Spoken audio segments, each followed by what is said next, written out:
Hadirin jamaah subuh yang dimuliakan Allah Subhanahu wa taala. Pada kajian subuh pekan kedua hari ini, insyaallah akan bersama guru kita Al-Mukarram Al-Ustaz Ahmad Maskur Siddiq LCMA dengan tema yang sebelumnya diinformasikan tentang malam Lailatul Qadar ada perubahan. Insyaallah pada kajian ini temanya adalah untuk tema spesial menyambut bulan Ramadan, yaitu tafsir Ibnu Katsir Quran Surah Al-Baqarah ayat 183 dan 187. Baiklah jemaah sekalian, sebelum kita mulai kajian subuh ini, marilah sama-sama kita baca Al-Basmalah. Kepada guru kami teruskan. Mari kita berdoa.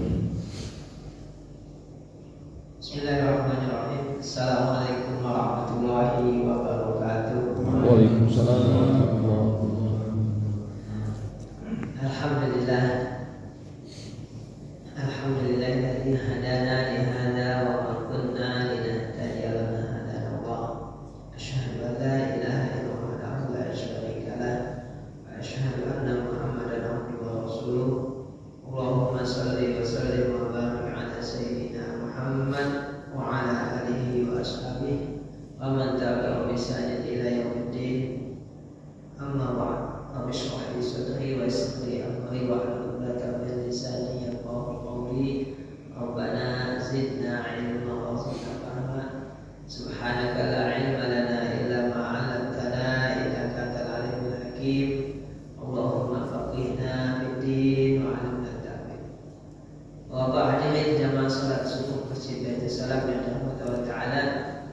Alhamdulillah, syukurillah kita bisa kembali hadir bertemu di Masjid Ilmu di subuh pagi hari ini, di hari terakhir di penghujung bulan Sya'ban. Insyaallah besok atau paling lambat lusa kita akan masuki bulan suci Ramadan. Untuk itu saya menyediakan tema membahas tentang ayat-ayat terkait dengan puasa yang terdapat pada surah Al-Baqarah ayat 183 sampai dengan ayat 187. Ayat yang sudah sangat masyhur yang mungkin hampir semua kita hafal, yaitu ayat yang berbunyi ya ayyuhalladzina amanu kutiba alaikumusiyam dan seterusnya. Kita akan kaji dalam kitab tafsir Ibnu Katsir ya. Alasan membeli kitab ini adalah karena kitab ini metode tafsirnya menafsirkan Al-Quran dengan Al-Quran ya, kemudian dengan hadis, kemudian dari riwayat dari para sahabat, ulama-ulama sesudahnya ya. Disebut dengan istilah tafsir bil athar ya, menafsirkan dengan riwayat-riwayat ya. Dan ada juga yang menafsirkan dengan dari segi bahasa, ada juga menafsirkan dari sisi hukum dan seterusnya. Baik, sebelum kita mulai mengkaji tafsir ini, kita membukanya dengan baca surah Al-Fatihah, surah pembuka. Memohon kepada Allah Ta'ala agar membukakan hati kita sehingga kita bisa dengan mudah menerima hidayah Allah Subhanahu wa Ta'ala, menerima ilmu dari Allah Subhanahu wa Ta'ala, hingga bisa masuk dalam hati kita, masuk dalam jiwa kita, sehingga setiap tengah nafas kita selalu berada di bawah hidayah Allah Subhanahu wa Ta'ala. Ala haziniya wa ala kulli hidayah dan salihah wa barakatun Nabi Al-Fatihah. A'udzu billahi minasyaitonir rajim. Bismillahirrahmanirrahim. Alhamdulillahi rabbil alamin arrahmanir rahim maliki yaumiddin. Iyyaka na'budu wa iyyaka nasta'in.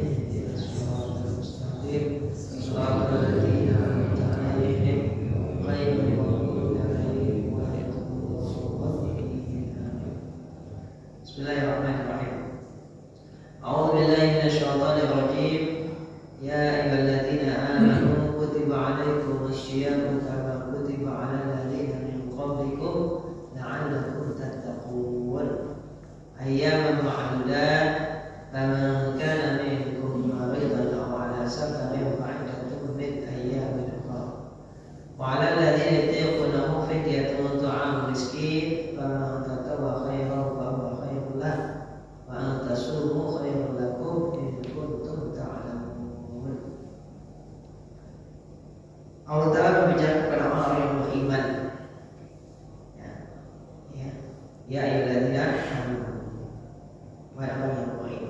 kutiba alaikumusiyam, diwajibkan bagi kalian berpuasa. Itu nahi dan makan, minum dan bergaul istri dengan niat karena Allah Subhanahu wa taala, bukan karena alasan yang lain. Karena mungkin ada orang tidak makan, tidak minum karena tidak ada yang dimakan. Kan gitu ya. Kadang-kadang ada juga nggak makan karena dokter yang menyuruh jangan makan. Ada juga puasa karena alasan diet, gitu. Kalau alasan-alasan seperti itu, baru itu puasa yang Allah minta. Puasa yang Allah minta adalah puasa yang imanan wahtisaban. Puasa yang alasannya karena dua hal. Pertama imanan, karena beriman kepada Allah, karena Allah perintahkan, bukan karena yang lainnya. Yang kedua ihtisaban, berpuasa semata-mata minta keridhaan Allah, minta pahala dari Allah Subhanahu wa taala. Ya, yang tujuannya adalah la'allakum tattaqun, agar mencapai tingkat ketakwaan. Ya, ketakwaan ya barometernya adalah kesucian hati.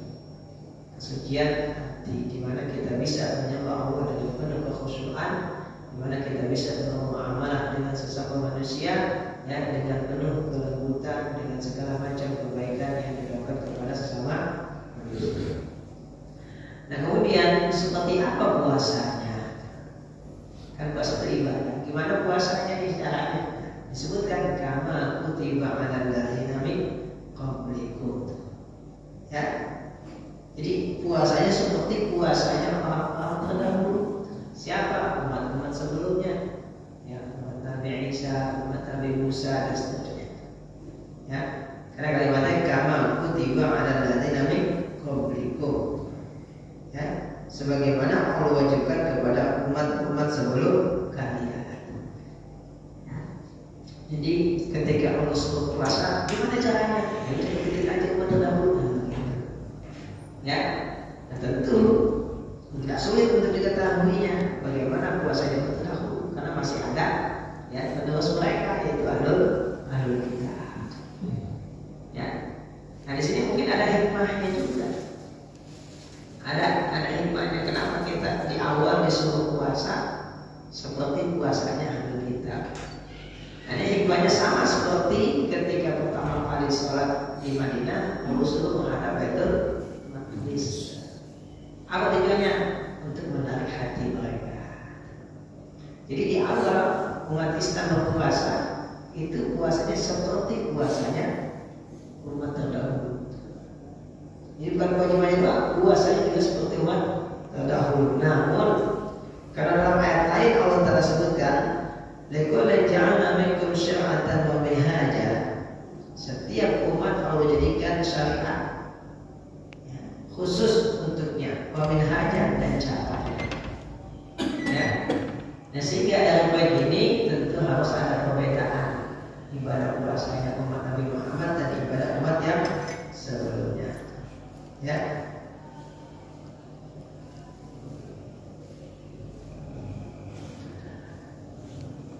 Jadi prinsipnya ketika Allah Ta'ala menurunkan sebuah perintah untuk dilaksanakan, tentu harus ada petunjuk caranya. Maka cara yang paling mudah ikuti yang sudah dicapai. Itu kebaikan itu. Ya.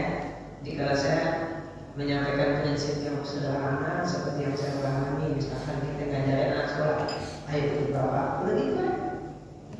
Gak usah ngajarin rukun sholat ada 13, sunnahnya ada 20, gak perlu. Ajarannya ke masjid itu lama-lama bisa. Ya gitu.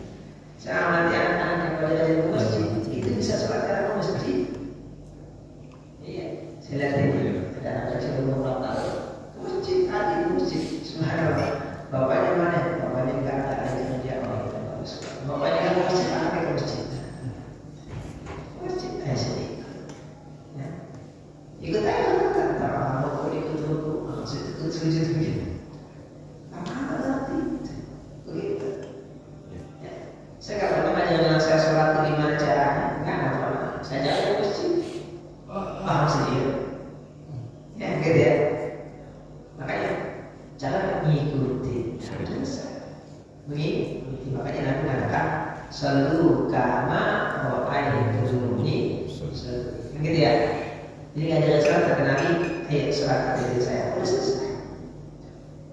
Ya kan nanti kalau ada muamalah, ya baru masuk Islam, begitu ngajarinnya, gampang. Ya, pokoknya bila azan ke masjid, nah, ya. Ikutin imam sholat, ya. Gitu selesai. Tuh kama, ya kan? Kata Nabi kama, usul kama ra'aitumuni sholat dikatakan kama kutiba alaikum. Ya, seperti itu. Ya, seperti apa proses? Seperti umat terdahulu. Nah, kemudian ayyam ma'dudat, puasanya nggak tiap hari, hanya beberapa hari aja. Ma'dudat yang ditentukan hitungannya. Ya, karena mungkin nyangkanya puasa seperti sholat tiap hari. Kan begitu, ya kan? Sholat tiap hari, jangan puasa tiap hari itu lagi.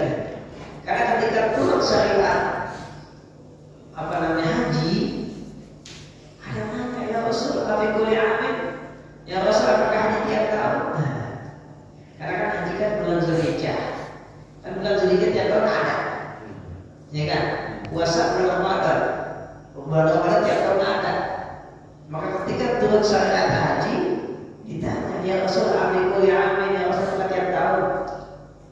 Kata Nabi lalu kuntunam la wajibat. Kalau saya bilang jadi wajib. Cukup sudah langsung minum sekarang. Nabi itu ketika turun perintah puasa, ya, kan urutannya sholat, zakat, puasa, haji. Itu turun syariatnya begitu ya. Turun syariatnya. Syarat pertama yang turun apa? Sholat. Dari di Mekah sudah ada sholat tuh. Ini sholat yang masih di Mekah kan ya. Nah, ada pun zakat, puasa dan haji itu di Madinah. Ya, di Mekah itu cuma ada sedekah saja. Ya, yang punya dianjurkan untuk berbagi pada yang enggak punya, berbagi pada yang mau, itu juga ada tuh, ya, sejak masih di Mekah. Oke, tapi zakat dengan ketentuan yang sekarang kita kenal, ada haul, ada nisab dan seterusnya, itu baru disyariatkan di Madinah. Ya, nah, baru kemudian puasa. Nah, puasa itu disyariatkannya tahun kedua Hijriah. Kedua Hijriah. Ya, gitu. Nah, jadi nggak setiap hari, kapan ayyam ma'dudat, ya, ayyam ma'dudat. Jadi apa namanya, beberapa hari yang telah ditentukan, ya, ada dan ma'dudat, ya, jumlah yang tadi diketahui, seperti itu.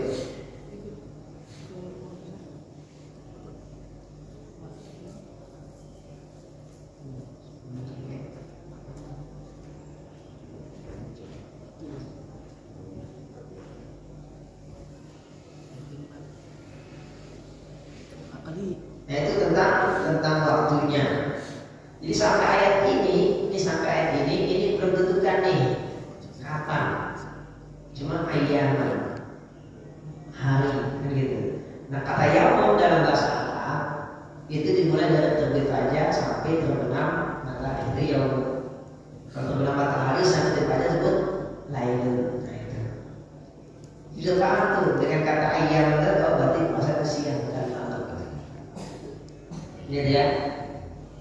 Jadi kalau yaumun nanti siang dan terbit fajar sampai terbenam matahari itu yaumun. Ya. Jadi ikuti siang. Lailun malam. Cuma ternyata kalau kita bilang hari bisa jadi dipahami 24 jam. Tapi terkadang kalau berkaitan dengan fasilitas jasa itu 3 hari 2 malam. Nah, bisa begitu ya. Ya, betul. 3 hari 2 malam. Mesti ada kata-kata begitu supaya mastiin bukan 3 hari 2 malam, gitu kan. 3 hari 2 malam untuk penegasan waktu. Nah, kalau dalam bahasa Arab yang yaum ya siang, nggak ada yaum itu malam. Kalau lailun, nah itu malam. Ya, seperti wal fajri wal layalin ashr, seperti malam. Jamak malam. Seperti itu.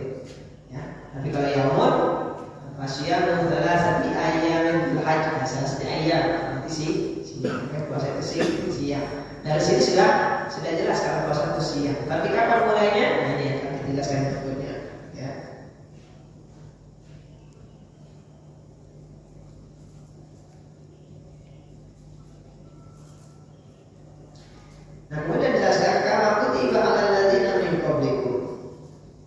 Ya. Diriwayatkan dari Ibnu Umar, beliau mengatakan, umat sebelumnya gimana puasanya? Gimana puasanya? Nah, puasanya itu apa? Idza shalla ahadumul 'atamata wa nama haramahu 'alaihi ta'am wa syarab wa lisa ila misliha. Umat terdahulu mulai puasanya kapan? Itu setelah mereka salat Isya, jika mereka tidur lalu mereka bangun, maka sejak itulah dia sudah mulai berpuasa. Jadi mulai puasanya bukan subuh bukan. Ya, kalau dia tidak tidur semalaman baru sholat subuh, ya berarti mulai puasanya pas subuh. Jadi patokannya apa? Tidur. Tidur. Ya, jadi kalau habis sholat Isya tidur. Pas bangun udah gak boleh makan, gak boleh minum, gak boleh membawa istri. Itu umat terdahulu seperti itu. Dan seperti itu umat Islam berpuasa di awalnya. Jadi awalnya begitu, karena kalimatnya kama kutiba ala janamin qablikum, sebagaimana puasanya umat terdahulu. Ini bukan hanya kewajibannya doang, caranya itu sama. Ya, ini baru ayat yang pertama turun nih, yang gitu. Maka dikatakan alladzina min qablikum ayna ahlul kitab. Ahlul kitab itu Yahudi dan Nasrani. Ya, jadi dulu di awal umat Islam berpuasa seperti itu caranya. Ya.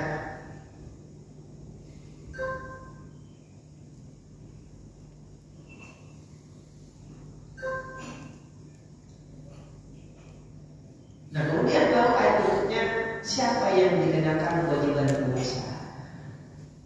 Ya, siapa yang dikenakan kewajiban puasa?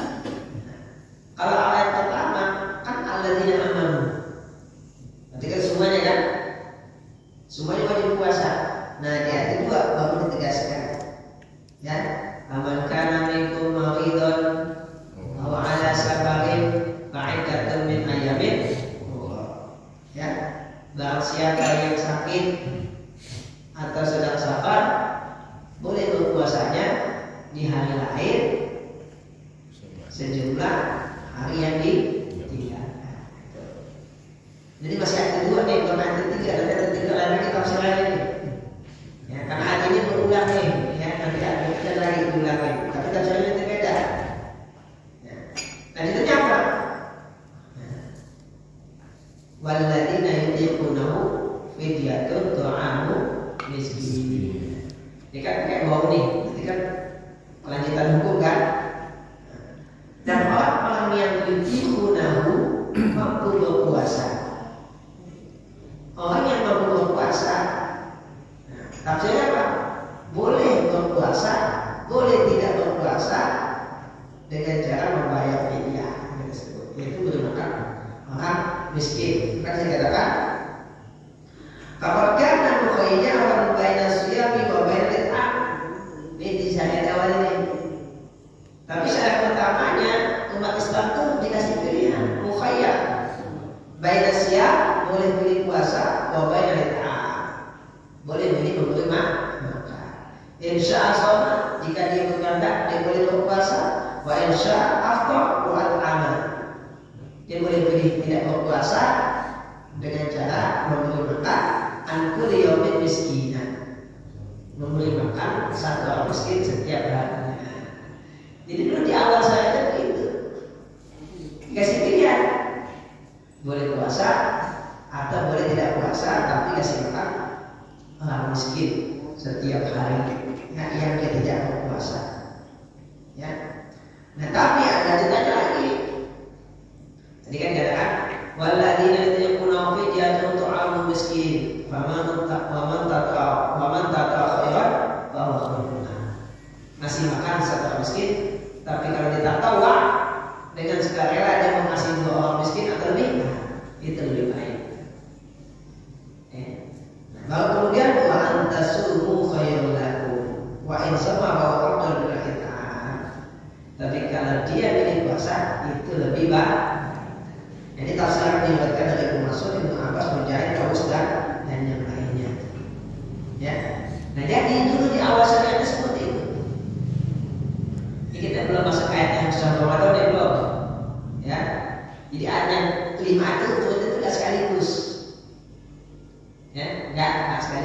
Ya, ada pertama turun dua tuh, kutiba alaikumusiyam lilladzina amanu sama ayat ma'dudat itu. Ya, seperti itu. Oke.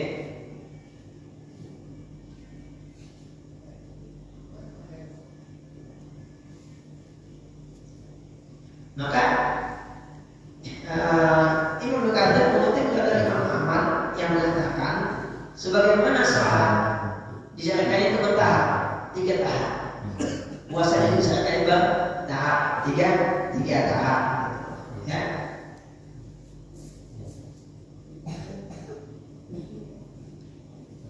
Nah, ini tahap pertama kata Ibnu Katsir dari Imam Ahmad. Fa'inna Rasulullah SAW qadimal Madinata fa'jala yasum min kulli syahrin salasata ayyam wa shoma Asyura. Di tahap pertama ketika Nabi sampai ke Madinah, ya, berpuasa 3 hari setiap bulan dan berpuasa di hari Asyura. Itu puasa yang pertama begitu. Ya. Jadi bukan puasa Ramadan, puasa bulan, tapi 3 hari setiap bulannya. Berarti kalau jumlah setahun 36 ditambah Asyura jadi 37. Nah itu puasa yang pertama. Kenapa? Karena tadi kama kutiba alal jamin. Dan kita ketahui ketika Nabi hijrah ke Madinah, mayoritas penduduknya ahlul kitab. Beda dengan penduduk Mekah. Mayoritasnya musyrik, begitu. Makanya ketika Nabi pindah ke Madinah, nah puasanya 3 hari setiap bulan. Dan Asyura. Summa inna Allah farada alaihi siyam wa anzala. Kemudian Allah menjadikan puasa. Ya. Nanti di bulan Ramadan dan Syawal Ramadan. Nah ini. Nah jadi ketika itu, ya, Nabi puasa 3 hari setiap bulan dan Asyura. Sampai ayat tadi wala ladina yutiquna, tapi ini masih pilihan. Yang disebut dalam keadaan wajib bertahap. Mirip dengan pengharaman khamr kan bertahap tuh, ya. Tahapan pertama dibilang apa? Ismuhum a'malu min naf'ihima, kan gitu ya. Berarti itu belum ada pengharaman tuh, sama. Ini belum ada kewajiban. Yang mau puasa boleh, yang nggak puasa masih makan lah miskin. Tapi kalau puasa lebih baik, kan gitu. Sama yang sombong kan dapat pengharapan, mengatakan dosanya lebih besar daripada kebaikannya, kan gitu. Nah itu tahapnya bertahap. Itu bahasa komunikasi kan. Kalau kita pendidikan anak begitu. Jadi nggak langsung anak diperintahkan, tapi dikasih pilihan agar otaknya terstimulasi untuk berpikir, untuk memilih, ya.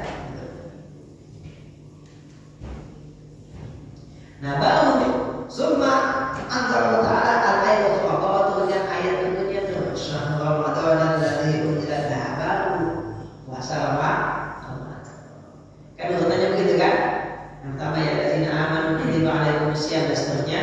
Ini ayat keduanya ayyaman ma'dudat. Faman kana minkum maridan aw ala safarin fa'idatun min ayyamin ukhra wa 'ala alladzina yutiquna fidyatun ta'am miskin faman taqa khairan fa Rasulullah khairu lakum in kuntum ta'lamun lahu syahrul Ramadan. Baru tuh ayat begitu. Oh, sekarang puasanya ditetapkan bulan Ramadan. Ya, baru tahapan kedua itu syahrul Ramadan. Fasbatallahu siyamum al-muqim sahih. Nah, baru ayat ketiga. Ya, syahrul Ramadan alladzi unzila fil Qur'an hudan lin-nasi wa bayyinatin minal huda wal furqan. Faman syahida minkum syahra falyasum. Nah, baru lihat tegas nih. Ya. Disebutkan bulan Ramadan. Di awal yang puasa boleh, yang enggak puasa boleh. Dengan cara silakan orang miskin. Nah, turun ayatnya. Siapapun yang syahidah. Apa makna syahidah? Syahidah itu hadir menyaksikan, itu syahidah. Ya. Makanya dikatakan saksi itu hadir di tempat peristiwa, bukan dengar. Enggak hadir cuma dengar, itu bukan saksi. Tuh, hukum fikihnya begitu. Yang dikatakan saksi hadir di tempat peristiwa. peristiwa dan menyaksikan peristiwa, itu namanya saksi. Kalau cuma hadir tapi tidak melihat, seperti orang buta, ini babnya lain, bisa kan itu kesaksiannya, kan begitu? Kenapa? Karena tidak melihat. Karena nggak melihat, mungkin mendengar doang, kan? Nggak melihat. Jadi orang ribut, nanti tuh babnya gimana tuh? Tapi dikatakan saksi hadir di tempat peristiwa dan menyaksikan. Nah kalau nggak hadir, nggak dikatakan saksi. Ya, jadi katakan saksi adalah hadir dan menyaksikan. Nah, adapun istilah saksi ahli itu kalau dalam bahasanya namanya majas namanya. Mestinya bukan saksi, cuma keterangan untuk memperkuat ya teori, kan begitu. Memperkuat teori ya kan. Ini kalau begini teorinya begini, misalkan dikatakan pembunuhan jika begini kan gitu ya. Nah, itu disebut saksi ahli bukan berarti dia menyaksikan peristiwa pembunuhan ya, tapi untuk memperkuat teori. Apakah unsur-unsurnya secara teori sudah terpenuhi, gitu maksudnya ya. Walaupun disebut saksi ahli bukan berarti saksi gitu ya, tapi untuk menyatakan ya secara teori ilmiah apakah sudah terpenuhi unsur-unsur pidana kan gitu ya. Biasanya begitu ya, gitu. Tapi disebut saksi yaitu penggunaan istilah aja gitu ya. Maka dikatakan saksi ahli begitu. Tapi dikatakan saksi itu yang hadir di tempat dan menyaksikan. Maka yang wajib puasa siapa yang hadir? Apa itu hadir? Nggak musafir. Karena istilah hadir artinya nggak musafir. Ya, jadi kalau istilah ini begitu. Hadir berarti ghairu musafir. Kalau musafir nggak hadir. Ya kan di ayat tentang haji apa tuh? Ahluhu hadirul masjidil haram atau ayat itu awalnya. Ya kan? Ahluhu keluarganya hadirul masjidil haram. Ya, tinggalnya di Mekah, di sekitar Masjidil Haram. Jadi orang yang penduduk Mekah itu ihramnya dari rumahnya. Itu ayat tentang ihram mikot ya. Nah di sini tadi hadir nggak musafir, yang kedua menyaksikan, melihat hilal. Melihat hilal, hadir dan menyaksikan, jadi melihat hilal. Nah, berarti mestinya orang yang tidak melihat nggak wajib puasa. Berarti setiap orang wajib melihat. Seperti setiap orang wajib berwudu sebelum sholat. Nah kalau seperti itu aturannya harus lihat dulu setiap orang, jadi masyarakat. Maksud setiap orang harus keluar lihat hilal baru puasa. Nah makanya peraturannya diringankan. Cukup beberapa orang saja yang melihat hilal lalu melaporkan kepada pemerintah.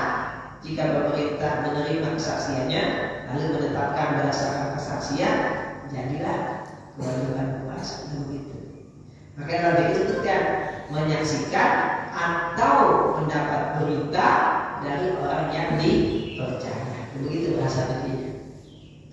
Nah, maka pada sekarang ini kalau ada orang melihat hilal, lalu dia menyampaikan kesaksian di depan pemerintah, ternyata ditolak kesaksiannya, maka orang tersebut wajib berpuasa, walaupun yang lain nggak puasa. Kenapa yang nggak puasa? Karena yang lain ikut pemerintah. Ya, sementara dia nggak boleh ikut pemerintah karena dia melihat. Jadi yang melihat, saya melihat hilal, tapi kesaksian ditolak oleh pemerintah. Kan mungkin terjadi kan? Nah, berarti yang menyatakan dia melihat, dia wajib berpuasa, walaupun yang lain karena ikut pemerintah dia nggak berpuasa. Boleh nggak orang lain ikutin dia? Boleh, kalau dia percaya sama orang tersebut. Tapi orang tersebut secara hukum fikih dia nggak boleh mengajak orang berpuasa. Karena dalam kitab Tafsir Qurtubi ketika menjelaskan ayat tentang ya ayyuhalladzina amanu atiullaha wa atiur rasulah wa ulil amri minkum, ya, tentang berita taat kepada ulil amri, disebutkan ada 9 perkara yang menjadi kewenangan imam, kewenangan pemerintah. Di antaranya menetapkan Syawal dan Zulhijjah. Itu dalam kitab tersebut. Jadi kewenangan. Ya. Jadi di sini Islam tidak melarang setiap individu untuk berjihad, ya tidak. Silakan, ya tidak. Dia puasa. Ya. Lalu dia sampaikan ke pemerintah terima, nanti diputuskan berdasarkan kesaksiannya. Pemerintah tolak, berarti nggak puasa hari itu, nanti besoknya. Tapi buat yang lihat wajib puasa, gitu ya. Buat orang yang lain baca saja juga boleh. Makanya mulai puasa itu boleh berbeda. Ya, cuma karena kita dari malam tarawihannya, jadi perbedaannya mencolok. Karena antara puasa dan nggak puasa kan nggak kelihatan. Nggak kelihatan lah, mana kelihatan, ya kan? Ya, karena kita yang lebih mencolok kawinnya, jadi perbedaannya mencolok. Padahal kalau kita lihat ya, terawih di awal-awal itu merasa sepi, nanti di akhir ramai, mestinya begitu. Jadi kita balik yang ramai di awal, nah, di akhir sepi.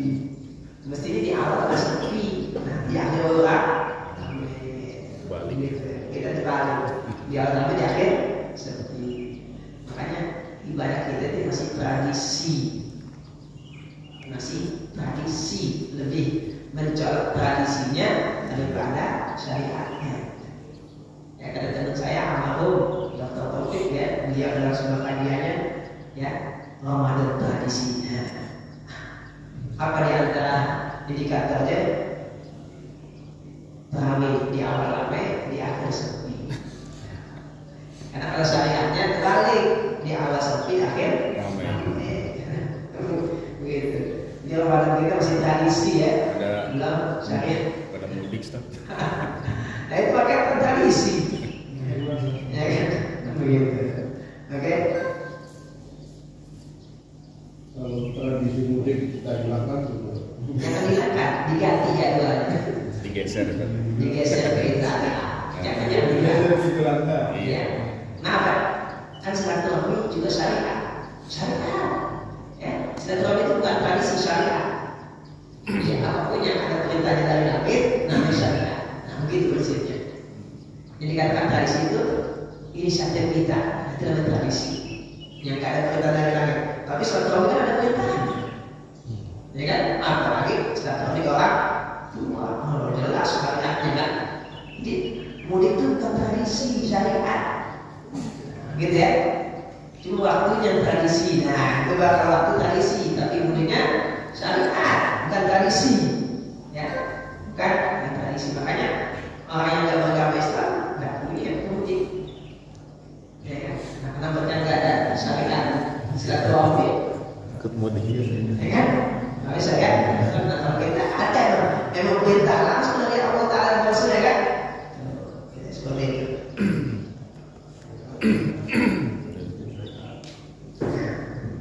Kemudian, ya,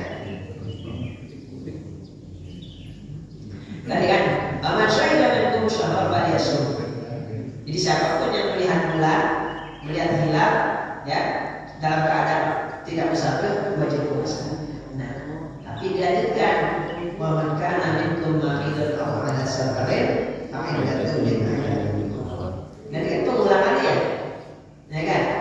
Kenapa? Buat penegasan takutnya ayat yang pertama dihapus semua. Berarti yang sakit wajib puasa, yang sakit wajib puasa. Karena kan ayatnya nggak banget turunnya kan? Kan sebenarnya kan ada yang kedua turunnya tuh. Nah, kalau seandainya nggak ada kata-kata paman kana minkum diulangi lagi, berarti kan ayat pertama hapus, ya kan? Makanya Allah ulangi, ya kan?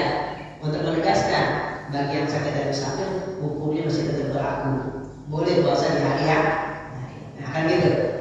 Nah, tapi fama waladina yutiquna enggak diulangi itu. Enggak diulangi ya. Coba lihat hitungannya. Di ayat kedua tuh enggak ada waladina. Yang pertama kan setelah mari dan awal safarin, kemudian waladina yutiquna. Tapi ayat kedua ayat berikutnya enggak ada waladina yutiquna. Berarti udah enggak ada pilihan lagi. Kalau sebelumnya ada pilihan, boleh puasa, boleh tidak dengan menunjukkan orang miskin begitu. Nah ini udah nggak ada pilihan yang ini. Jadi hapus ayat nih. Ya nasah namanya. Nah nasah begitu. Berarti udah nggak ada pilihan ya. Ya nggak ada pilihan. Sebelumnya kan bebas. Mau puasa boleh, mau tidak boleh. Tapi kasih makan. Nah sekarang nggak ada. Begitu tuh sombong Ramadan ayat yang ketiga. Nah udah nggak ada gitu orang. Nah tapi karena agama kita prinsipnya yusur meringankan.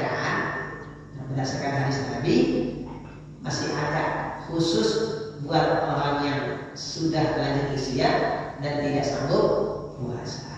Gitu. Ya, maka tafsiran berikutnya itu ya buat orang yang tidak sanggup puasa atau sanggup tapi berat, gitu ya. Contoh siapa yang sudah lanjut usia? Siapa lagi?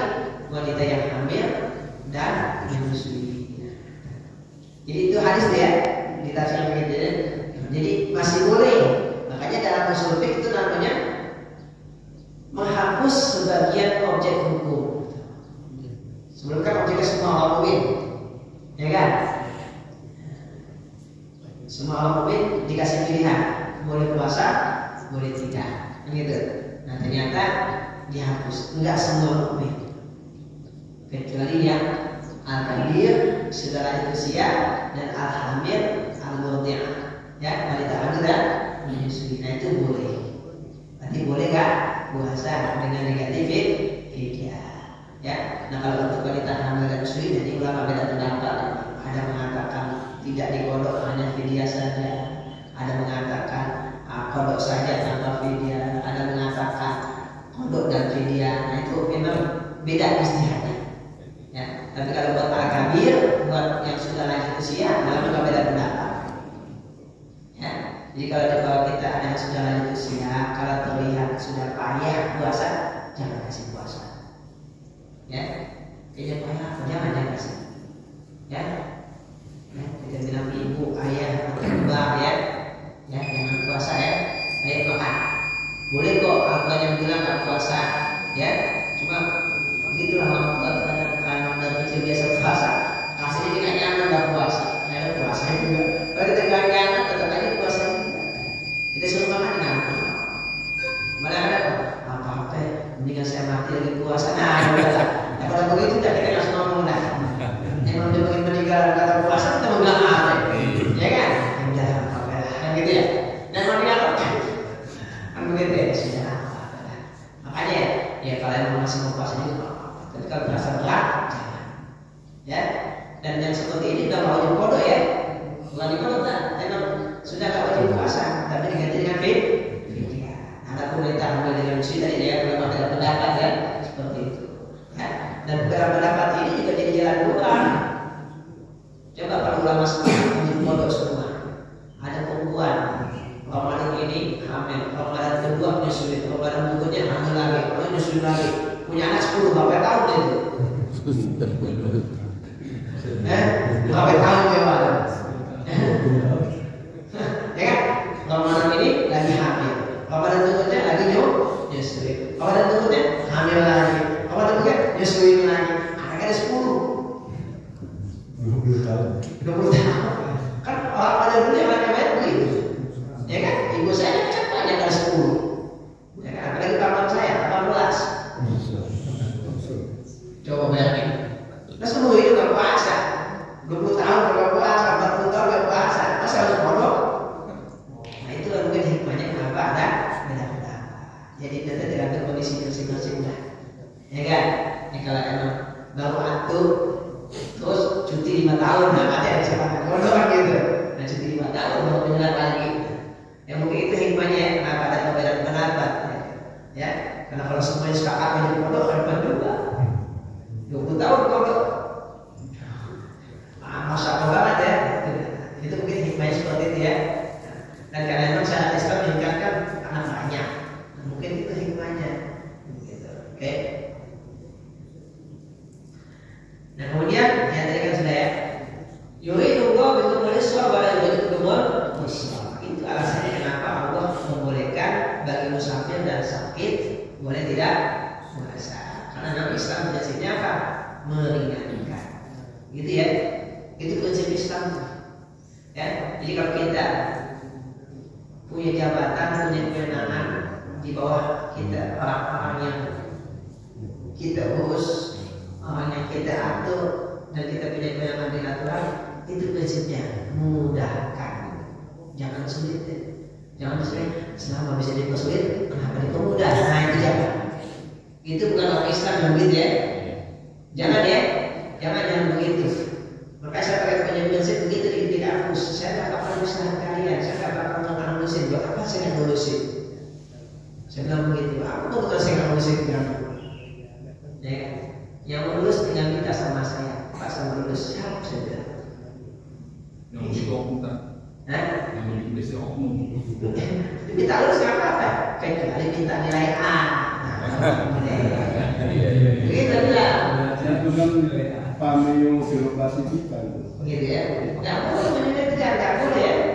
Nggak boleh mana. Nanti ada hadis Nabi ya. Pemimpin yang menyulitkan rakyatnya nanti di akhir kalau bersulit urusannya. Iya. Ya. Pemimpin yang mempersulit rakyatnya di akhir kalau bersulit urusannya. Ya.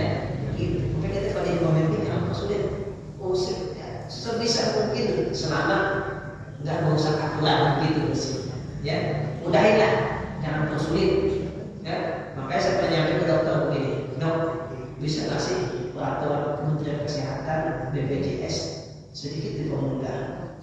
Ya, sidik jari jangan pas lagi daftar, lagi pas masuk ke dokternya aja. Akan kadang pasien susah, ya kan? Nah, datang pagi jam 6, obatnya jam 4 sore. Memang agak banyak. Maka kalau pendaftaran bisa dilakukan kan gampang ya. Yang penting kan nggak pakai akun orang. Itu kan tujuan kan? Kan tujuan sidik jarinya nggak pakai akun orang kan? Paling nggak sidik jarinya pas masuk. Orang dokter kan bisa kan? Oh benar pasiennya masuk kan gitu kan? Nggak bukan pasiennya nggak benar. Kan bisa. Saya melihat pasien nggak bisa berbahan pakai kasur, harus loket buat sidik jari. Ya Allah.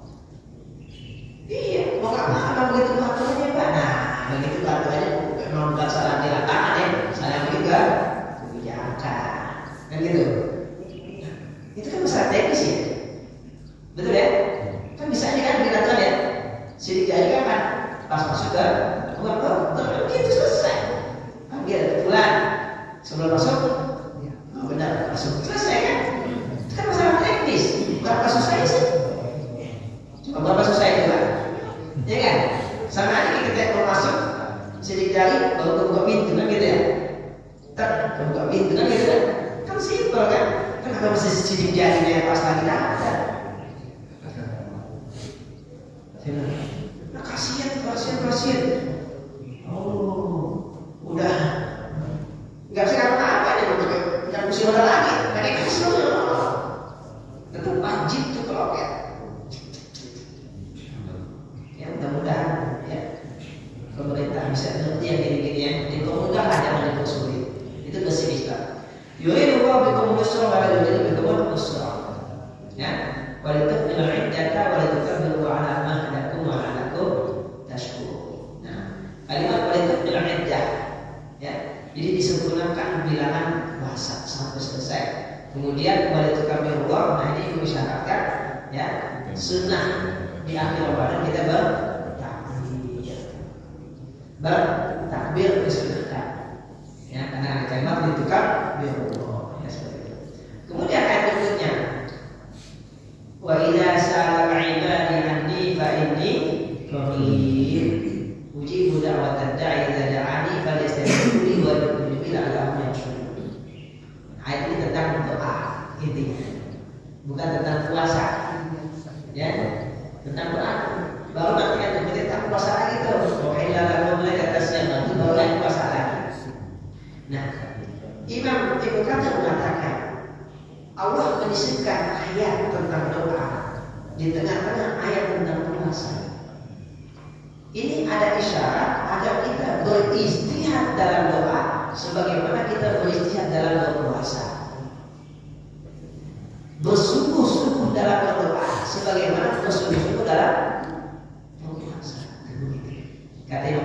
Imam Ibnu Katsir dalam tafsir. Ya, jadi Allah menyisipkan ayat tentang doa di tengah-tengah ayat tentang puasa. Ya, di tengah-tengah ayat tentang puasa. Sama Allah sisipkan ayat tentang sholat. Ya, dan zakat di tengah ayat tentang riba. Coba buka ayat mulai dari 275 ya sampai 283 itu ayat tentang riba. Ya, nah itu tengah-tengahnya ada tuh. Innal ladzina amanu wa amilus sholihati wa aqamus sholata. Nah, itu. Ya kan itu. Tengah-tengahnya ayat tentang sholat dan zakat. Nah ini di tengah-tengah ayat tentang puasa ada ayat tentang doa. Fa inni qarib ujibu da'watad da'i idza da'ani falyastajibu li wa liyu'minu bi lahum yarshud. Itu hikmahnya apa? Hikmahnya agar kita beristihad, bersungguh-sungguh dalam berdoa sebagaimana kita bersungguh-sungguh dalam berpuasa. Kan kita berpuasa kita sabar dulu. Nah, begitu. Doa juga begitu, sabar sampai dulu jawab. Ya, pasti akan ada jawabannya. Yustajabu li da'watikum ma lam yastahil kata Nabi. Semua doa dikabulkan selama enggak minta dulu. Sahabat tanya, bagaimana istajab ya Rasulullah? Rasul menjawab, ayakul da'watu fala mustajab. Jadi orang yang enggak sabar, ya gimana? Yang kalau ada doa dia bilang sebelum doa kok belum dikabulin ya. Nah, itu berarti enggak sabar. Bukan belum dikabulin, yang timingnya belum. Kan Allah yang Maha tahu kapan timingnya. Ya. Nah, jawaban itu tidak mesti semua yang kita minta. Mungkin Allah kasih sama seperti yang kita minta. Mungkin Allah kasih ganti yang lebih baik. Mungkin juga Allah akan kasih di akhirat. Kata Nabi begitu. Jadi tidak ada doa yang dikabulkan. Karena Allah sudah bilang ujibu, aku jawab. Dakwah tadai, doa orang yang berdoa. Tidak ada adik jika dia berdoa kepada tapi dengan satu syarat, fal yastajibu. Jawab dulu panggilan itu. Ya. Nah kemudian kata Ibnu Katsir juga sini, ya. Jadi ayat ini juga mengisyaratkan agar kita banyak berdoa di saat di bulan Ramadan, terutama di saat berbuka dan di akhir Ramadan. Ya. Yang jawaban kapan? Ya malam takbiran. Ya. Maka dalam hadis di antara malam-malam yang mulia itu malam takbiran. Itu malam yang mulia. Ya, malam takbiran itu malam yang mulia. Cuma kata kita malam takbiran bukannya berdoa, sibuk nyiapin baju, sibuk nyiapin makanan. Jadi masih ada. Ini sejak kapan tradisi lebaran di Idul Fitri saya bilang? Mesti tak lebaran juga ada haji. Ya, kalau anak-anak kan lebaran juga ada Idul Fitri. Makanya bukan Eid Kabir. Tidak ada Eid Kabir. Kalau Idul Fitri Eid Shogir. Sehari doang, besok masuk kerja biasa aja. Nggak ada rupanya, nggak ada. Justru rupanya ibadah. Minimal kata tadi. Minimal. Itu yang pasti minimal kata tadi. Ya kan? Karena ada itu. Ya 10, 11, 12, 13 itu pada. Tanggal merah itu pada. Idul Fitri cuma satu tanggal merah. Kalau kita sebaliknya. Ya kan? Idul Fitri 4 hari. Ya. Seminggu boleh? Cuti bersama. Iya. Kayak biasa boleh. Jadi 2 hari libur Selasa. Mesti cuma 1 hari. Nah, ya. Kan begitu. Banyak cutinya ya. Libur.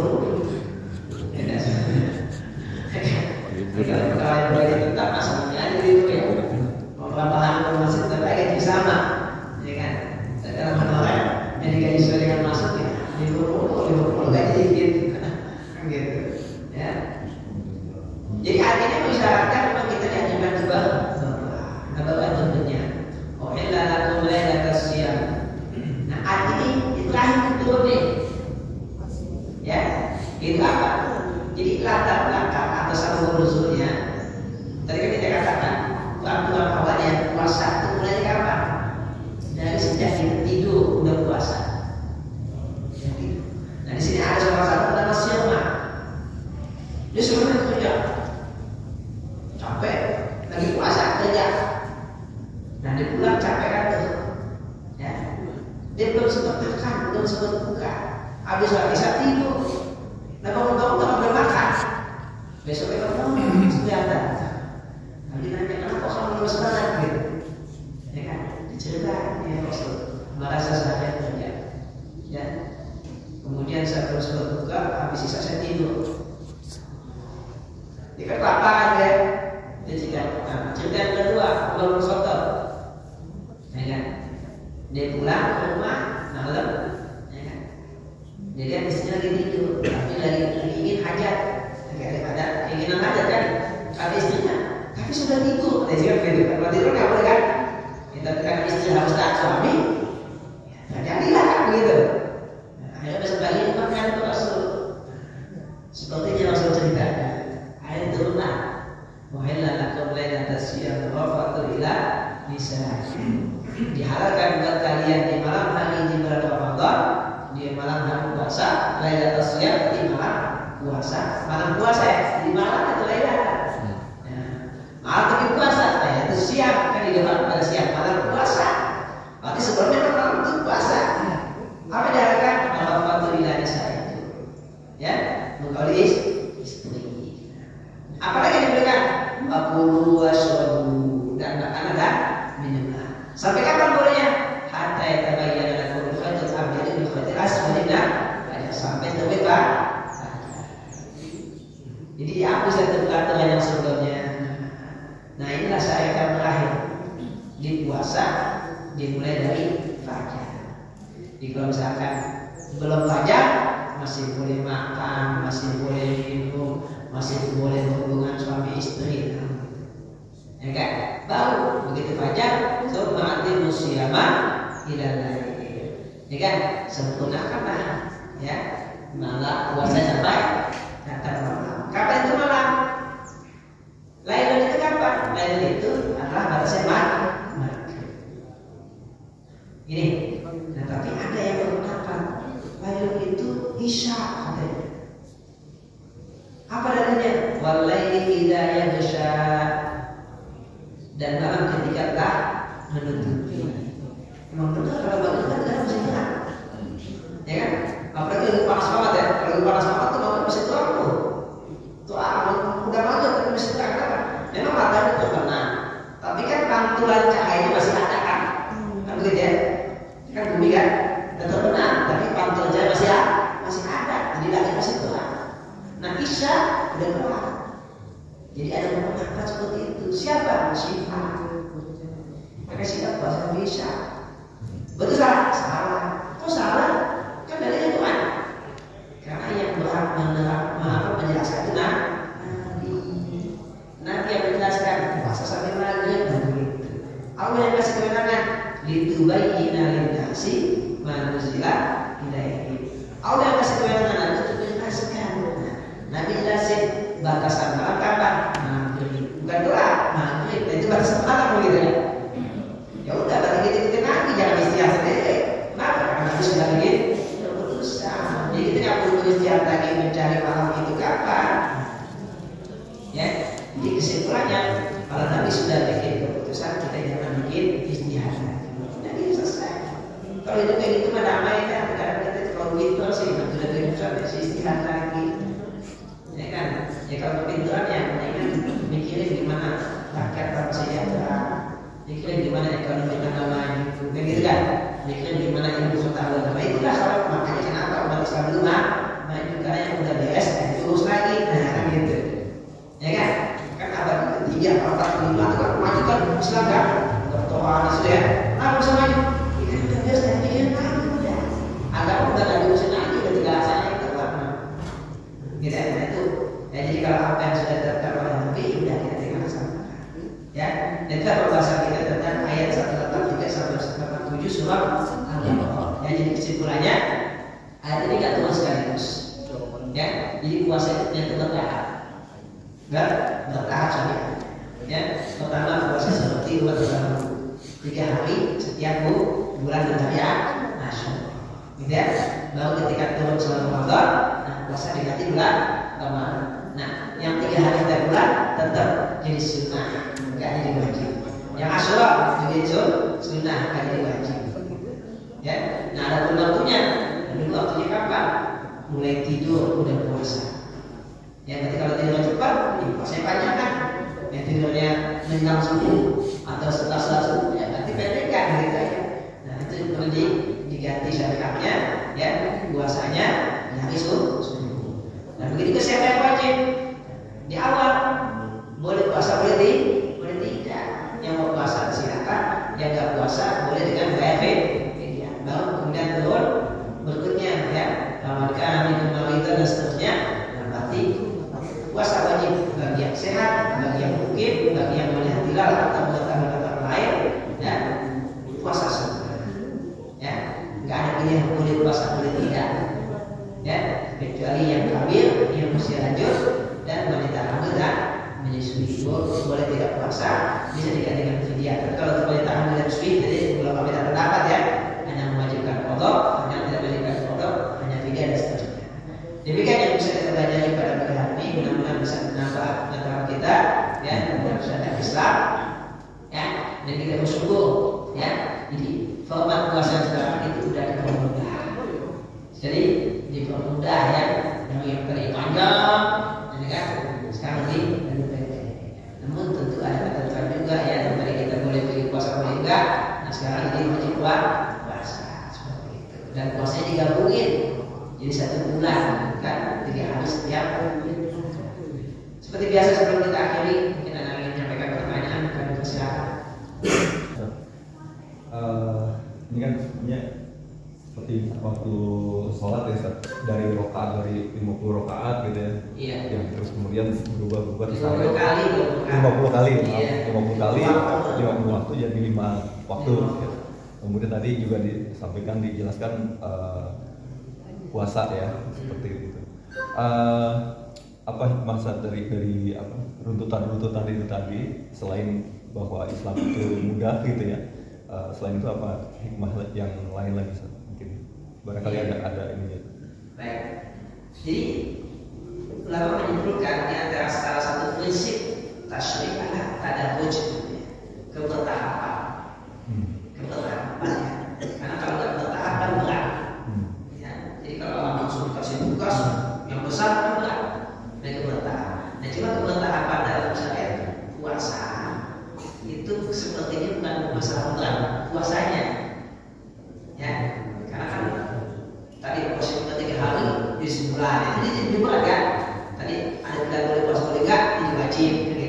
Makanya mungkin pertimbangannya bukan berat dan ringan dari segi puasanya, tapi dari segi apa? Keterterimaannya. Ya. Karena kan Islam berharap ahli kita masuk Islam, ya kan? Nah maka sebagian dari syariatnya di awal diramalkan. Supaya mereka tertarik, kan begitu. Ya. Nah kemudian karena prinsipnya walaupun ja'alna minkum syara'atan minhaja, setiap umat Allah berikan syariat yang berbeda, lalu kemudian diberikan perbedaannya, begitu. Nah, itu salah satu hikmahnya lagi, ya. Ini kalau apa namanya, ibaratnya kalau kita ingin menarik orang, ya kita ikutin dulu di awal-awalnya, lalu nanti begitu dia sudah nempel, lalu kita tarik. Nah itu mungkin hikmah yang tadarus. Ya, walaupun dalam tadarus tadarus dari yang lebih berat dan bentuknya ada juga yang seperti tadi sholat, ya kan 50 jadi 5, tapi ternyata pahalanya tadi itu 50, waktu sholatnya 5 kan begitu aja kan, pahalanya tercatat 50 kali sholat, waktu sholat 5 kali, ya. Dan itu juga sholat 2 rakaat kata Sayyidah Aisyah, sekarang jadi 4 dan 2 dan 3. Jadi kata Sayyidah Aisyah dulu sholat kalau kedua. Jadi semuanya 2, sumber 2 dan seterusnya. Ya kan? Ada diubah. Ya, ada 2, ada 3, ada 4. Ya kan? Nah, yang 3, kenapa baru 3? Kata saya dalam hadisnya, itu namanya witir nahan, witir siang. Witir malam kapan? Sebelum subuh. Nah, itu witir malam ya. Jadi makanya baru di 3 seperti itu. Jadi kebertahapannya itu bisa jadi dari ringan ke berat, dari berat ke ringan, kan gitu. Jadi nggak semuanya berat ke ringan ya. Nah itu hikmah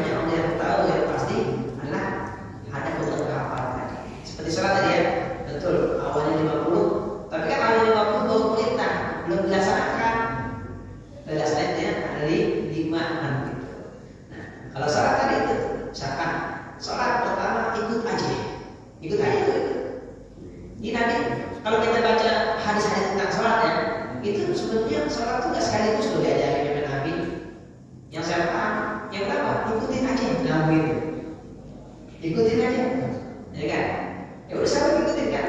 Sampai dalam sebuah hadis ceritakan Nabi lagi sholat melepas alas kakinya, sahabat ikutin juga lepas alas kakinya, ikutin, kan gitu ya. Terus juga sebelumnya nggak ada aturan kalau sholat nggak boleh ngomong, ada ngomong dalam sholat, nah baru turun belakangan ngomong dalam seperti itu. Kalau anak kecil lagi sholat ngomong gitu ya. Nah ternyata sebelum ada sholat ini ngomong kesenangan, ya kan? Sholat itu turun tahun Hijriah. Enggak, sampai sholat dari masih Mekah. Masih Mekah sebelum hijrah. Terus sudah selesai. Enggak. Jadi sebelum kan Islam bukan kan Islam yang lagi itu kan kan bukan 5 waktu yang di Mekah. 5 waktu sudah. Kan Islam yang lagi itu kan. Kapan Islam yang lagi? Masih di Mekah kan? Setelahnya disebut apa namanya Amal Huzat. Ya kan? Itu masih di Mekah. Jadi saya masih di Mekah. Udah katakan yang belum disyaratkan ketika itu cuma sholat Jumat. Saya cuma belum ada di Mekah. Belum ada pas sholat Jumat. Sholat Jumat di Madinah. Di Mekah belum sholat Jumat. Ya, tapi kalau sholat Jumat sudah ada. Ya kan gitu. Nah, di antara dalilnya nih, ya ayat pada poin menjawab tafsir al-Qur'an pada saat ada kebilangan taksub bin sholat. Ayat tentang mengkosor sholat. Gitu kan? Nah, ini karena itu ya, kalau kalian takut ya diganggu oleh musuh kalian, itu ayat tinakumul ladina kafaru. Kalau kalian takut diganggu oleh orang kafir, maka salatnya dikosongkan begitu. Nah, Allah bilang, maka kita udah aman ya Rasul. Kenapa takut lagi? Begitu ya? Kata Rasul, urusannya berlanjut terus. Nah, artinya kebolehan salat rakaat dulu diawali karena takut, begitu. Ya kan? Makanya 2 rakaat. Ya, gitu. Nah, sekarang udah tenang, ya tetap kosong boleh bagi yang besar. Ya. Kemudian yang berikutnya lagi, ya, kenapa zuhur dan asar itu sirul, nggak pakai suara? Ya kan? Dan sholatnya itu Nabi kan ngebut-ngebut ya dalam rumah, nggak boleh terang-terangan kan? Makanya kalau siang nggak ada suaranya, sebab kafir kan? Gitu kan? Nah kalau malam harus suara. Nah itu juga dalil kalau di Mekah sudah ada syariat sholat. Gitu ya? Kalau puasa yang di Madinah. Ya, kalau puasa di Madinah. Tahun berapa Hijriah? 2 Hijriah. Zakat juga sama di Madinah, tapi di Mekahnya ada sedekah, bukan zakat. Tapi belum ada ketentuan berapa banyaknya sebenarnya. Tapi untuk berbagi udah ada. Ya, anjuran untuk berbagi yang punya bagi yang nggak punya memberi kepada kami itu sudah ada di Mekah. Cuma ketentuannya berapa banyaknya dan seterusnya, nah itu belum ada di Madinah. Gitu. Ya, tapi anjuran untuk memberi itu sudah ada. Kenapa? Karena perintah salat dan zakat itu sudah sekaligus banyak ya, kan? Cuma zakat dan ketentuan yang sangat kita kenal itu di Mekah belum diwajibkan. Yang diperintahkan hanya saling Mudah-mudahan dijawab ya. Assalamualaikum warahmatullahi wabarakatuh. Ustaz, saya mau nanya ya. Begini, jadi ibu saya itu kan usia 83 tahun. Terus dia juga punya penyakit jantung dan diabetes, ya kan. Nah, tapi pas ketika puasa bulan Ramadan gitu, kita sebagai anak kan udah ngingetin ya bahwa Bu, ini sebenarnya udah gitu kan. Tapi beliau itu masih tetap kekeh puasa karena puasa itu wajib. Nah, terus efeknya itu kalau misalnya puasa gitu ya, nah udah langsung ngedrop, terus ya udah akhirnya kita sebagai anak ya udah selang-seling gitu, hari ini puasa besok enggak, hari ini puasa itu enggak gitu. Itu gimana dok? Dok sampai enggak Ustaz, hukumnya gimana itu? Jadi nama ya mungkin kita belum sampai umur besar kali ya. Ya namanya kebiasaan baik ditinggalkan berat ya. Kita secara psikologis ya, kita memang secara psikologis berat meninggalkan. Saya yakin berat pasti. Ibu kamu puasa kok ninggalin gitu, pasti berat ya. Tapi kita mungkin lebih persuasif lagi meyakinkan demi kesehatan dan seterusnya. Gitu, seperti itu, mungkin seperti itu aja. Ya. Tapi udah pasti berat ya. Wah, yakin dah berat dah. Namanya bertahun-tahun puasa, kalau nggak puasa gimana rasanya gitu. Ya. Nanti secara psikologis kita bisa terima penolakannya, tapi kita tetap meyakinkan kalau tidak puasa buat saya ibu itu lebih baik buat jaga kesehatan. Nah kita jelaskan ya kita sekali. Allah ketika meminta kita beribadah itu minta kita ibadah itu khusyuk. Dan kekhusyuan akan terganggu kalau kita sakit. Ya kan? Kita sakit ya. Sholat tadi nggak khusyuk kan? Makanya kenapa khusyuk kita sehat agar ibadahnya maksimal. Begitu orientasinya, ya kan? Tapi kalau tadi puasa sama ya nggak apa-apa, boleh-boleh aja. Silakan ya. Gitu. Tapi kalau sampai dia nanti sakit, jangan puasa. Kenapa? Karena Allah juga melarang wala tulqu biaydikum ila nggak boleh kita merusak diri kita, nggak boleh kita menyerahkan kita dalam usaha. Begitu, ya. Nah, dalam penyimpangan itu bisa jadi puasa itu malah nggak boleh. Gitu lah begitu. Tidak boleh. Ya. Kalau buat orang yang musafir itu lebih baik tidak puasa kalau berat. Kalau berat ya, kalau nggak berat lebih baik puasa. Misalkan mudik, yang berat, nyantai aja, ada misalkan itu lebih baik puasa ya. Tapi kalau terasa berat, jangan nggak puasa. Ya. Kalau berat lebih baik tidak puasa. Kalau begitu jadi lebih baik mana? Kalau berat, nah kita lihat nih kalau berat bilang ibu lebih baik tidak puasa.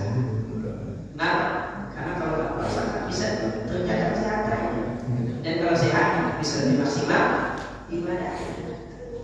Ya, contohnya nih kan ibadah yang paling penting kan sholat, ya kan? Kalau kita sakit, pasti sholatnya kan maksimal kan?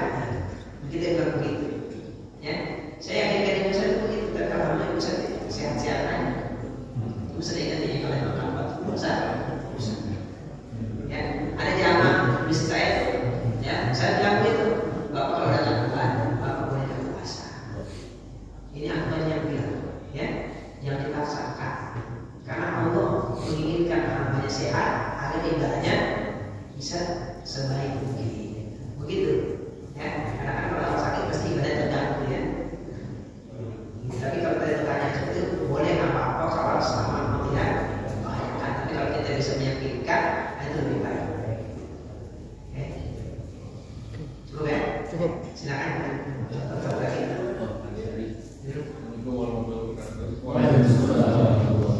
Masih terkait dengan pertanyaan Pak Nanang tadi. Jadi kriteria mengenai uzur ini gimana tadi? Kadang-kadang kita menganggap orang ini, wah ini uzur nih nggak kuat, tapi yang bersangkutan, wah saya masih sehat kok gitu. Seperti orang tua kita kan yang usianya udah di atas 70, 80, kita tuh melihat sebagai anak tuh sebenarnya udah payah benar gitu, tapi dia sendiri merasa sehat. Tapi sebaliknya juga, kita melihat dia, wah ini sehat nih orang, tapi dia, wah saya nggak kuat ini, saya uzur nih gitu kan, kayak gitu. Terus juga terkait dengan misalnya tugas pekerjaan gitu kan, seperti tukang-tukang yang kerjanya berat gitu ya, tukang apa namanya, di bangunan yang sering kerja di atas gitu kan. Nah itu kan kalau kita melihatnya kan, wah kamu ini kuat ini, cuma kenapa maksudnya bisa aja kan nggak kerjanya jangan bulan puasa gitu kan. Jadi bulan puasa nggak usah terima order dulu, tapi dia bilang ya saya kan butuh uang gitu buat lebaran. Nah itu kan kadang-kadang itu tak jadi antara kriteria kita orang lain atau dia. Jadi uzur itu sebenarnya kriterianya dari diri kita sendiri atau dari pandangan umum kan? Pertama, setiap kita itu wajib mengetahui apa yang wajib dan apa yang tidak wajib. Setiap kita, ya, dan kita tidak dituntut untuk mengetahui orang lain. Yang dituntut, ya, untuk mengetahui orang lain. Gak ada kewajiban, kecuali orang-orang yang di bawah kewenangan kita, anak kita, istri kita itu. lebihnya enggak. Kita nggak ada kewajiban ya. Karena yang punya diri lebih tahu. Gitu. Nah, mungkin tadi kita melihat ibu kita nggak sanggup tapi dia sanggup, itu sebenarnya masih terukur ya dari ilmu kesehatan. Masih terukur kan? Tidak bisa kan? Nah itu berarti kan terganggu kan? Gitu ya? Nah, itu sebenarnya itu masih terukur. Yang bersangkutan bilang kuat, tapi ternyata fakta medisnya kuat itu terukur kan? Gitu. Itu nggak terlalu sulit jawabnya. Gitu. Ya, kalau memang gara-gara puasa hidup karena kurang asupan gula misalkan ya, kan gitu kan kalau orang puasa gula kan langsung suntik insulin ya. Ya. Kalau nggak kan dua tuh, tiba-tiba sakit kan nggak apa-apa puasa. Gitu. Tapi Ya. kan Jadi kalau ada orang yang memang harus suntik insulin setiap berapa jam, berarti dia kategorinya sakit. Kalau sakit boleh kan? Cuma bedanya apa? Bedanya kalau sembuh kan? Itu tuh bedanya. Cuma kalau orang yang sudah lanjut usia, nah itu gak wajib ganti. Nah itu bedanya. Karena ada orang yang kan langsung insulin setiap berapa jam. Ibu udah berarti emang gak puasa sudah. Gak puasa jadi karena sakit, bukan karena gak kuat, tapi karena sakit. Ustaz, saya harus suntik gimana bisa? Ibu udah berarti kamu sakit gitu aja. Karena kan Allah tidak menentukan sakitnya apa. Ya, kalau kita sakitnya apa? Pokoknya kategori sakit, berarti yang menentukan siapa? Ya dari kesehatan, Ustaz yang nentuin. Jangan tanya Ustaz, saya sakit bukan? Ya Ustaz nggak bisa jawab, yang bisa jawab dokter. Gitu ya? Paham ya? Ustaz nggak bisa jawab, Ustaz cuma bisa bilang kata Allah yang sakit boleh kan? Kan gitu dong kan? Batasan sakit apa? Ya ahli kesehatan yang jawab, Ustaz nggak bisa jawab. Ya? Nah, kalau memang dia butuh obat, berarti sedang sakit kan gitu. Kan itu ya? Kalau orang pengobatan berarti sedang sakit. Walaupun badannya kelihatan sehat, oke? Tapi kata dokter butuh suntik insulin setiap 2 jam, berarti sedang sakit namanya. Sedang sakit begitu. Nah, kapan puasanya? Nanti kalau sudah sembuh. Gimana kalau meninggal belum sembuh? Kan mungkin ya. Jadi nanti ada 2 pendapat tuh. Ada mengatakan diganti dengan fidyah, ada diganti, ada mengatakan gugur kewajibannya. Begitu. Kenapa? Karena kan Allah bolehkan dia merasakan sakit, tapi Allah belum kasih kesembuhan. Gitu ya? Kan mungkin ya, belum sembuh meninggal, ya kan? Gimana hukumnya? Tadi ada mengatakan, pasti nggak dosa ya, dosa pasti nggak. Karena kan sakit dari Allah ya, bukan dari dia. Nah, tapi nanti ada mengatakan diganti dengan fidyah, ya. Ada mengatakan tidak diganti dengan apa-apa. Kenapa? Karena dia kategori sakit, bukan nggak kuat. Kalau nggak kuat taufik, fidyah, begitu. Jadi kata kuncinya gitu ya. Kalau sakit, bukan diganti fidyah, ganti kodok. Kalau nggak kuat, bukan kodok, tapi fidyah. Nah sekarang dia sakit, tapi belum sembuh meninggal. Nah gitu ya. Nah maka pendapat yang pertama kan, ya berarti sudah ada kewajiban apa-apa, sebenarnya sudah meninggal. Ya, tapi mengatakan diganti dengan fidyah. Nah itu silakan aku pilih apa. Gitu ya. Jadi kesimpulannya tadi ya, kalau buat masalah kesehatan itu masih terukur, masih terukur. Nah yang kedua, pekerja berat. Ya memang kehidupan kan makin kompleks kesini ya. Ya, nggak seperti zaman Nabi dulu belum ada konstruksi, belum ada kerja berat, belum ada kerja di sumur minyak, itu kan kerja berat semua ya. Kan begitu kan? Seperti itu. Nah, sebagai kerjaan ada yang bisa ditunda tidak. Begitu. Memang kalau bisa ditunda, ya kita tunda. Kalau enggak, ya berarti memang harus dikerjakan.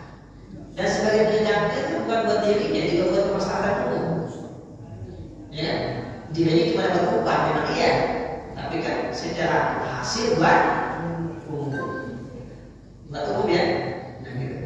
Nah, pekerja di proyek IKN itu terus-terus. nah makanya ada buat umum kan seperti itu, ya kan? Nah, memang saya pernah baca fatwa buat pekerja berat yang membuat bagi dia kalau berpuasa, nah itu masih dalam kategori yang tidak sanggup. Tapi kalau saya mengatakan kalau emang dia punya hari libur yang cukup panjang bisa berkodok, maka lebih baik.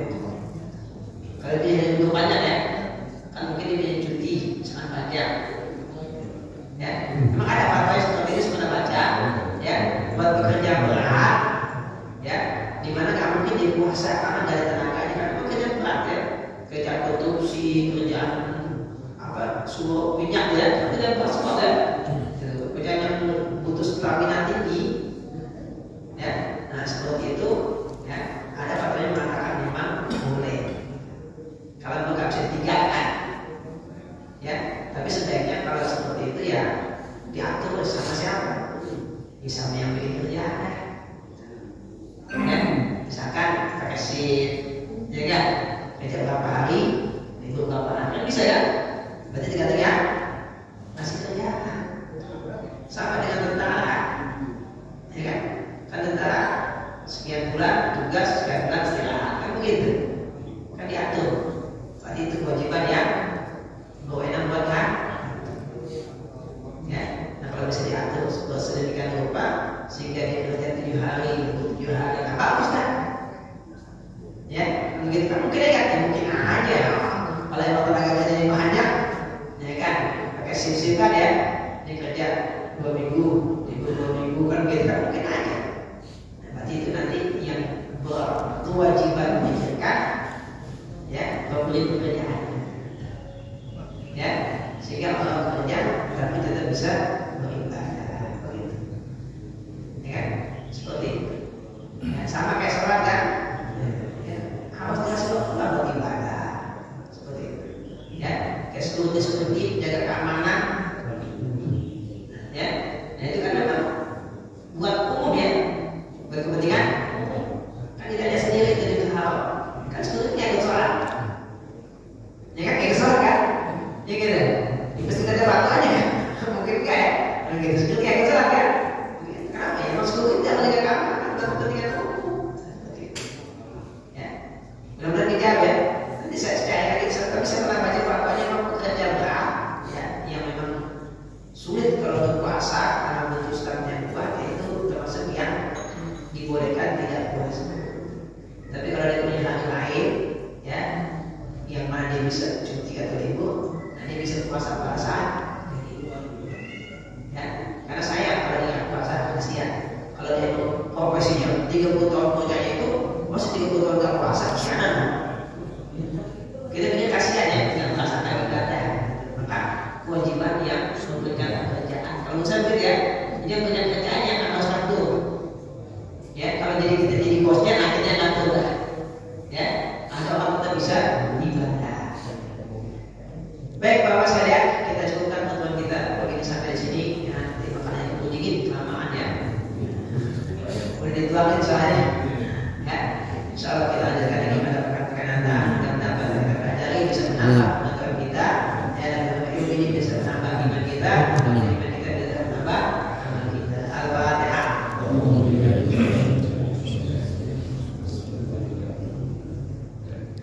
Iya, Pak.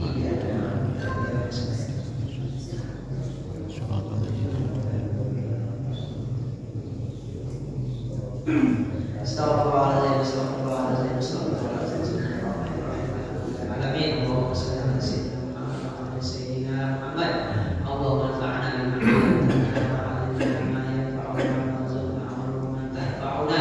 Rabbana atina fid dunya hasanah wa fil akhirati hasanah wa qina adzabannar. Wa sallallahu ala sayyidina Muhammadin wa ala alihi wasallam. Walhamdulillahi rabbil alamin. La ilaha illa anta astaghfiruka wa atubu ilaik.